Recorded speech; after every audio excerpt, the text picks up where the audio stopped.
Sa mga nanay na mamamalengke, huwag nang mabigla sa pagtaas ng presyo ng isda at ilang gulay. Balita hatid ni Trisha Zafra.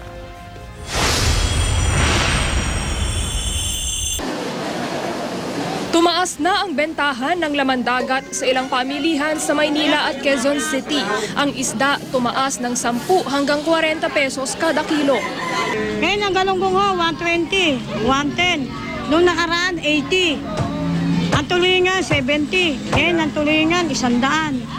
Sa Quinta Market sa Maynila at Mega Q-Mart sa Quezon City, tumalon ang presyo ng galunggong, tulingan, dalagang bukid, maya-maya, bisugo at talakitok. Pati na ang bangus, tilapia, pusit at hipon. Hindi naman ito iniinda ng mga mamimili. Okay lang, mahal naman talaga bangus. Ayon sa Department of Agriculture, asahang magmamahal pa ang seafood sa mga susunod na araw. Kasi number one, yung huli ng isda ngayon, ang panahon natin ngayon, hindi talaga masyado mainit, malamig pa. So yung isda, hindi mo alam kung madami mahuhuli o konti. Bukod sa laman dagat, nagtaas din ang presyo ng ilang gulay tulad ng carrots, sayote, repolyo, pechay bagyo at bell pepper. Nagmahal din ang luya at kalamansi. Yung iba nagulat sa presyo, pero so far okay pa rin naman. Mabili pa rin. Kahit pa paano mabili pa rin. Asahan raw natataas pa ang presyuhan ng gulay sa Biyernes Santo.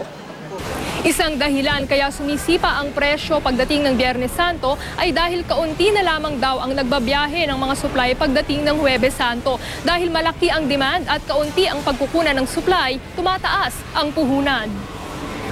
Ayon sa DA, mula sa 30%, lumolobo sa 70% ang kumukonsumo ng gulay at isda tuwing Semana Santa, kaya mataas ang bentahan.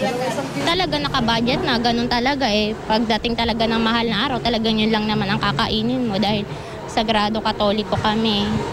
Ayon pa sa DA, hindi maiiwasan ang mga mananamantala sa okasyon para kumita ng mas malaki. Payo ng ahensya, pumunta sa mga pampublikong pamilihan at maghanap ng mga murang mabibilhan. Trisha Zafra, GMA News.